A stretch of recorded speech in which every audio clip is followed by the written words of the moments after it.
What's up, guys? This is Ryan Johnson with moneybass.com. Thank you for coming back and supporting the channel.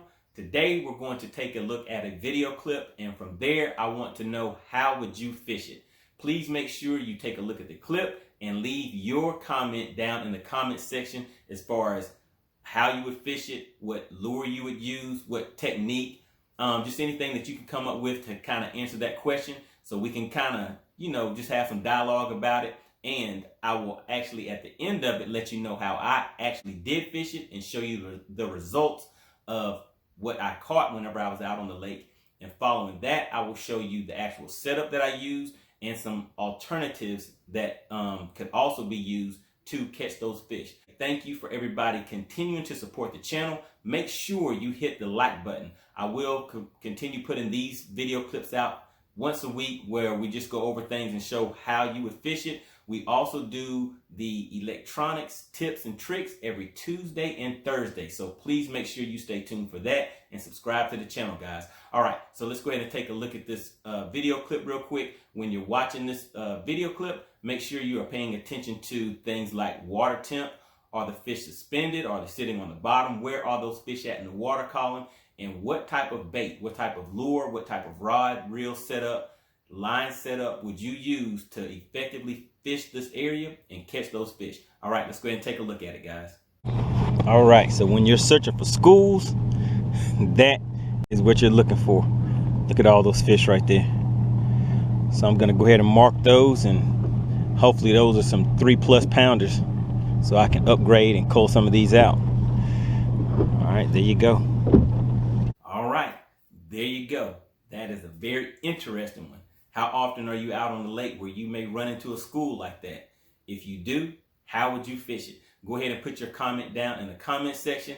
I will reply to all of the comments, guys. It's something that's a little fun for everybody, and we will be learning some things at the same time. So go ahead and leave your comment, but let me go ahead and just show you a little portion of that clip one more time. And like I said, make sure you pay attention to things like water depth, where the fish in the water column, and what baits and stuff like that would you use. Look at all those fish right there. So I'm gonna go ahead and mark those, and hopefully those are some 3+ pounders, so I can upgrade and cull some of these out. All right, there you go.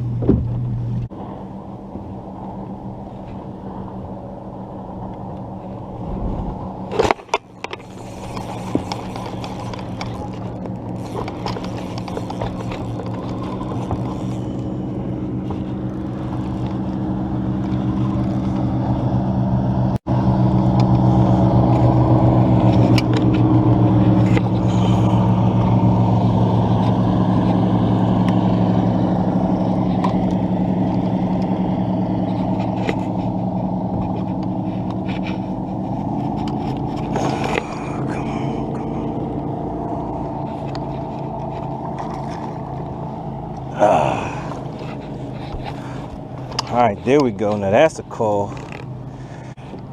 that will cull out 213.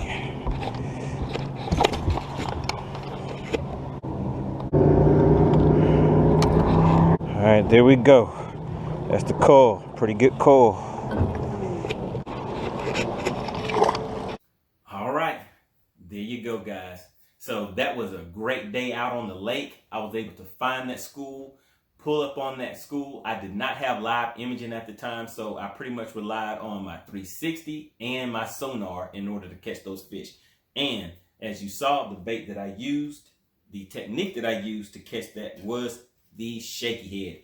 And as a lot of you guys know, this is one of my top selections whenever I'm fishing just about any lake. This lake was a predominantly largemouth lake. I found those fish offshore, schooled up, and they just happened to be active out there at that time. So what I used that day, this is a 7'1", well 7'2" medium Ducket black ice rod.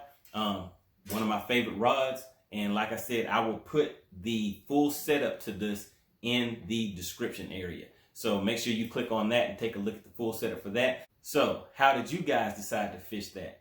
Let me show you some alternatives, some things that I think may have worked also. I did not try those at the time. And one of the things that I wish I had tried when I was out there, I had bought these lures a while back and hadn't even used them, but on my way home, I thought about it and I was like, I wish I had tried the hair jig. So these may have helped me get some of those bigger fish out of there. And pretty much, you know, this is a long cast. You reel it in and you let it sink back to the bottom. So you're looking for that reaction strike.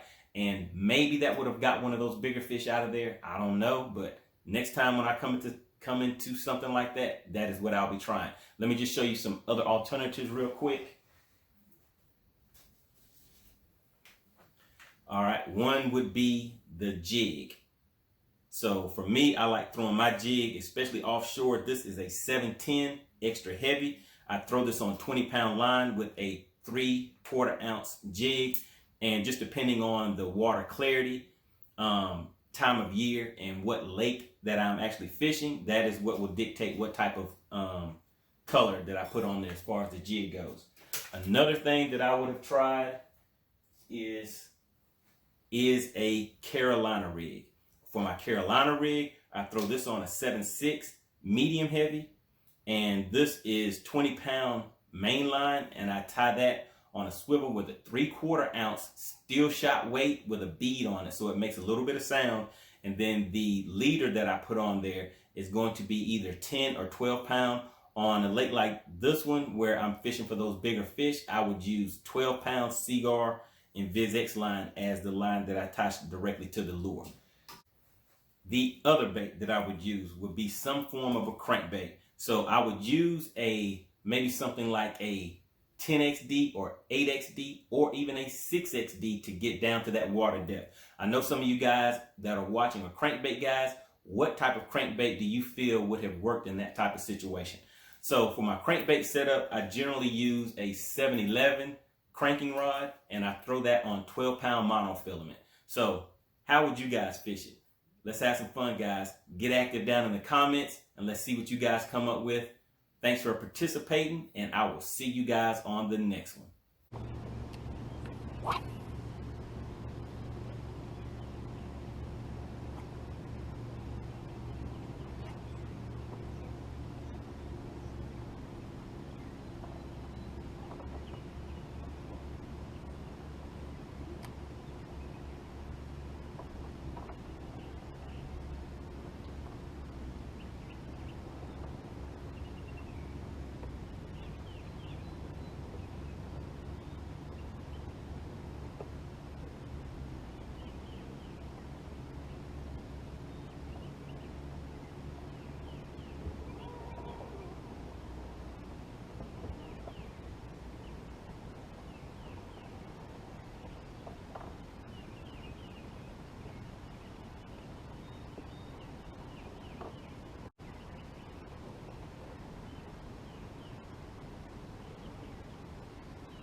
All right, another good one.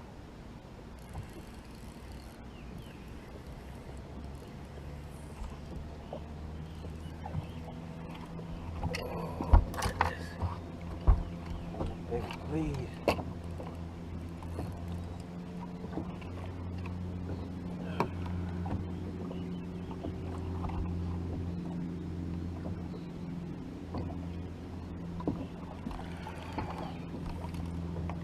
Whew. Man, these fish can fight hard. That's a good 2-something. Might be 3. All right. Slow and steady, slow and steady. Still early in the morning. It is 8:37, fish number 3. Goodness, gotta love this offshore. All right, let me hurry up and get back out in the water.